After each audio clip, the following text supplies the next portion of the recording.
Buenas, nos encontramos con el señor Daniel Ilía, sobrino de nuestro patrono de la escuela Arturo Humberto Ilía, número 61, de la localidad de Barranqueras.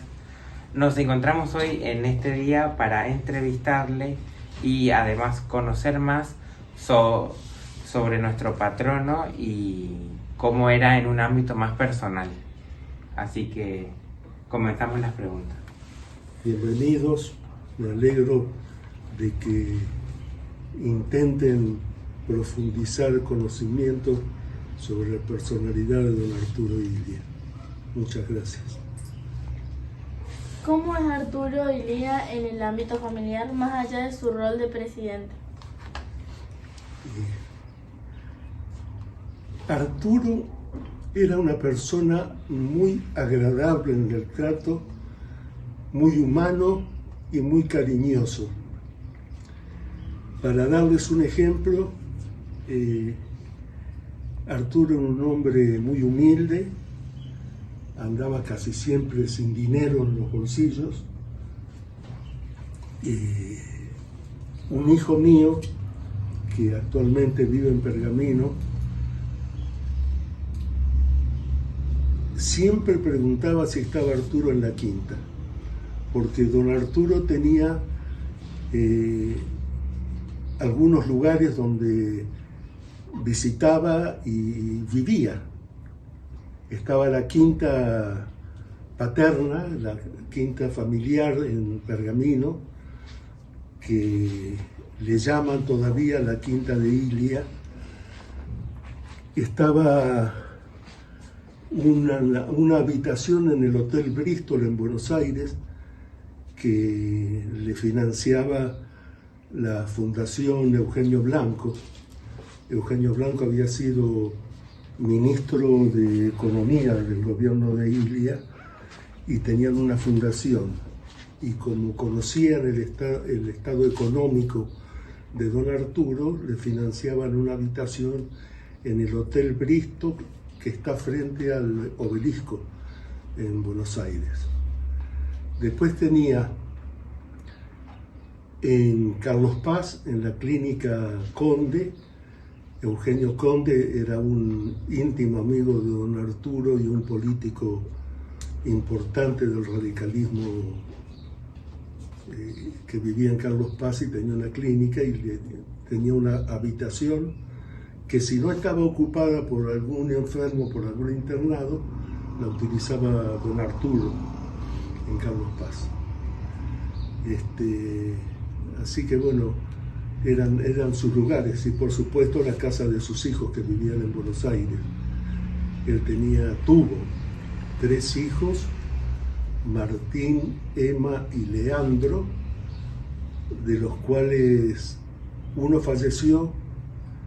Martín había sido ministro de Salud de Córdoba durante el gobierno de Argelos, fue diputado nacional y falleció siendo diputado nacional. Y después estaba Emma Silvia, la hija, la mujer, y Leandro, que era el menor. Para darles un ejemplo de la forma de ser, mi hijo que vive en Pergamino, como comenté al principio de este relato, preguntaba siempre si estaba don Arturo en la quinta, porque don Arturo lo invitaba a jugar al truco a mi hijo, que tendría 4 o 5 años. Y le decía, porque en su trato no lo tuteaba. ¿Cómo anda don Pancho? ¿Cómo está su madre? Un poquito más debe haber tenido porque le preguntaba cómo anda la escuela. Era un tema que le preocupaba la educación. Vamos a jugar al truco por unas moneditas que él seguro no tenía y le pedía a la hermana, a ver tita, habilítame con unas moneditas que vamos a jugar al truco acá con don Pancho. Así que Pancho estaba chocho porque se dejaba ganar. Hacía todo para que al final del juego le diera las monedas a mi hijo. Así que era una persona así. Uno cree que estas personalidades, por el rango que tienen, por el trato que tienen, son personas muy hoscas, muy de poner distancia. Muy reservadas, digamos, de ese estilo. Claro, pero este hombre era muy personal. Así que ese era un poco Arturo en la familia, siempre pendiente de sus hermanos, de su propia familia, de sus hijos. Así que era una persona como cualquier familiar nuestro, de esos familiares a los que queremos. Ese trato afectuoso, respetuoso, siempre lo hacía sentir al otro como importante, como lo consideraba. Así, don Arturo, siendo presidente, fue a Pergamino a una recepción que se le hizo. Se había hecho un asado con una participación multitudinaria de gente, y en un momento se hizo en un galpón enorme donde había una fábrica en otras épocas, y estaba él sentado comiendo, rodeado de gente conocida, conversando seguramente de política y de las cosas que a él le interesaban saber del destino de Pergamino, de cómo iba la ciudad donde él había nacido. Y en un momento se para y dice: discúlpenme un momento. Y como a 30 metros ve a una persona que se viene acercando. ¡Catriel!, le pega el grito. Había sido un peón del horno de ladrillos que tenía su padre, mi abuelo, el papá de Arturo y de mi padre, de quien eran hermanos. Había divisado a una persona viejita con el paso del tiempo, pero él, no sé cómo, identificó que era aquel viejo peón que había tenido su padre en el horno, y se levantó y se estrecharon en un abrazo. Así, tenían una convivencia con los próximos, con la gente del barrio. Así como les comento que mi abuelo tallaba hornos de ladrillo, la mayoría de la gente del barrio trabajaba en ese horno y convivía con los chicos, con Arturo, con mi viejo, con mis tíos, con un barrio. Esto de que usted dice habla de cómo los gobiernos toman este tema de la juventud y del trato de las elecciones. ¿Cómo cree usted, o ya que usted vivió en esa época, que el gobierno de Arturo Illia trató con la juventud y con todo ese rango sectorial, digamos?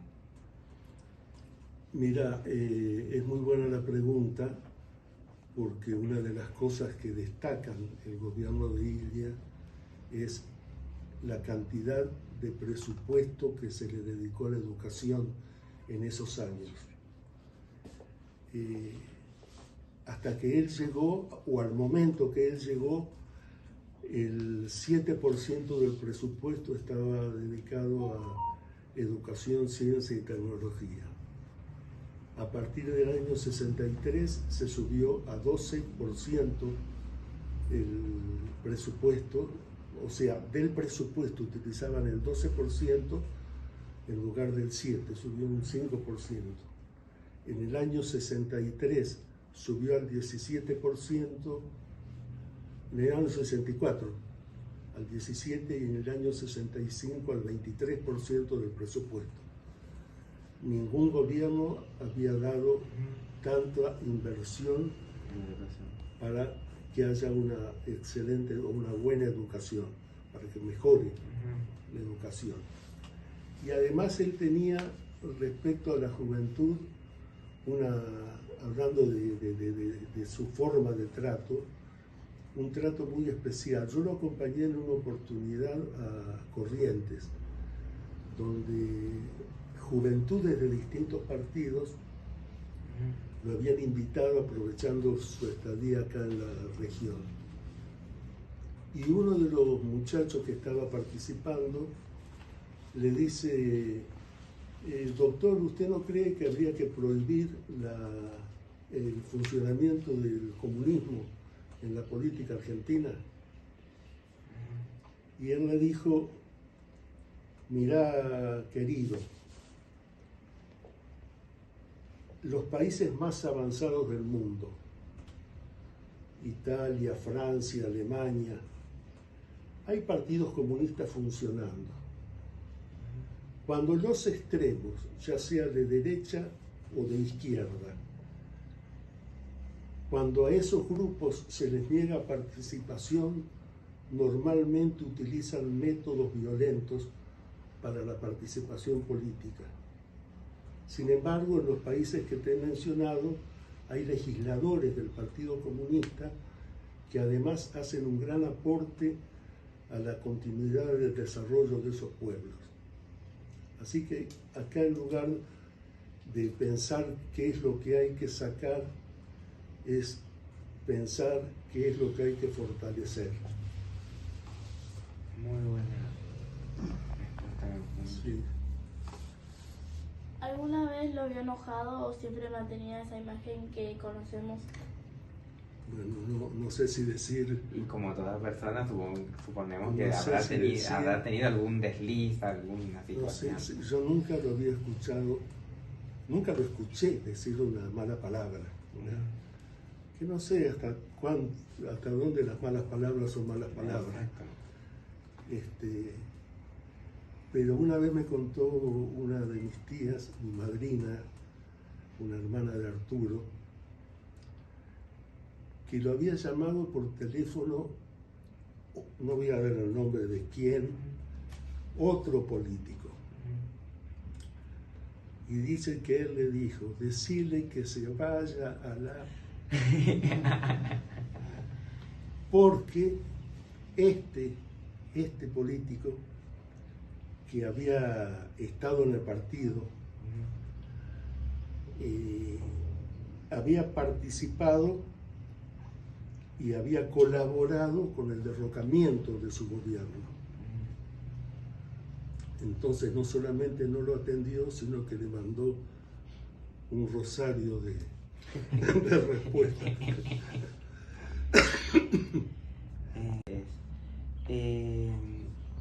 Él, en particular, fuera de la política.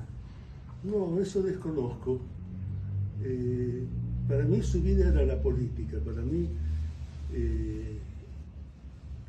yo trabajaba con una empresa y recorría los pueblos cercanos a Pergamino.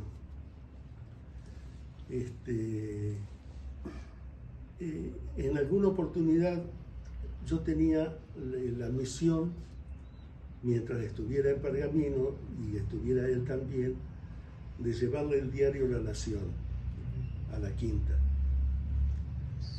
Y a veces cuando pasaba y le dejaba el diario, me preguntaba para dónde iba. ¿Para dónde vas hoy? Y yo le decía, no sé si a Socorro, a Acevedo, a Rancagua, y que son los pueblitos del partido de Pergamino. Y te acompaño. Para mí era una gran satisfacción. Pero se armaban unos líos en los pueblos en los que íbamos, porque yo seguramente lo primero que preguntaba era quién era el presidente del partido de ese pueblo.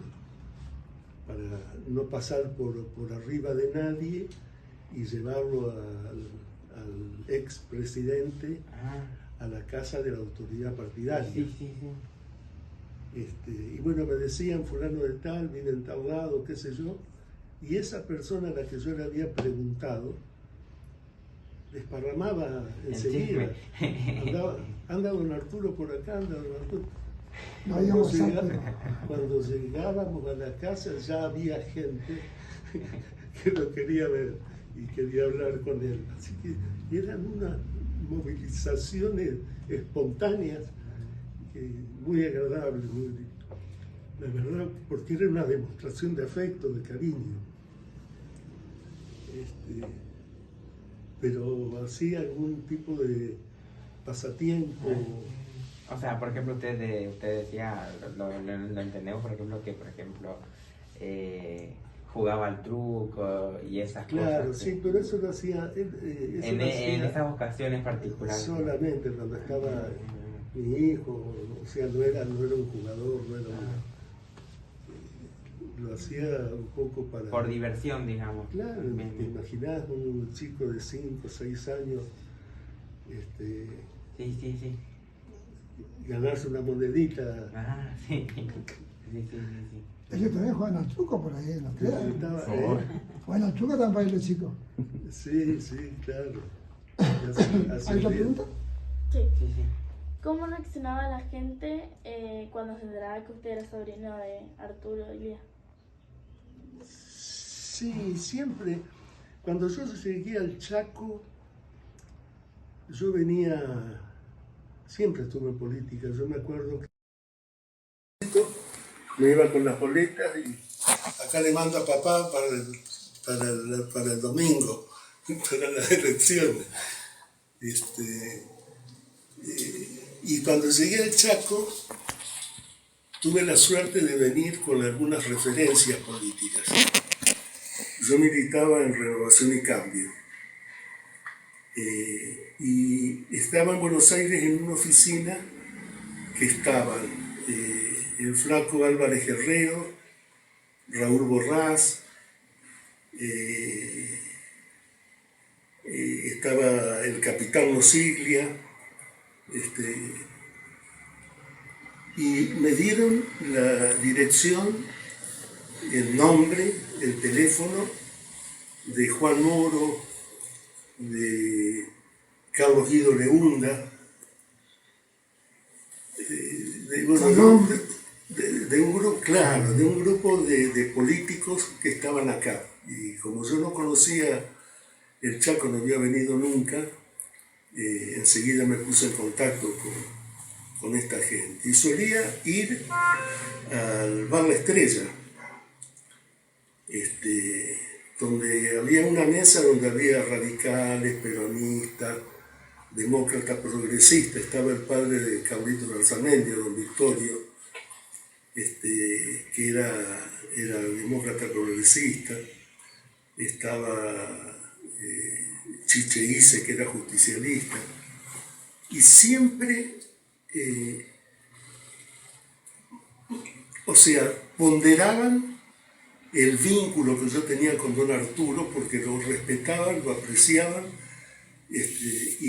nunca escuché a nadie hablar una palabra fuera de lugar, o insultante, o una agresión hacia la personalidad de don Arturo. Al contrario, toda la vida lo mencionaron con mucho respeto y consideración.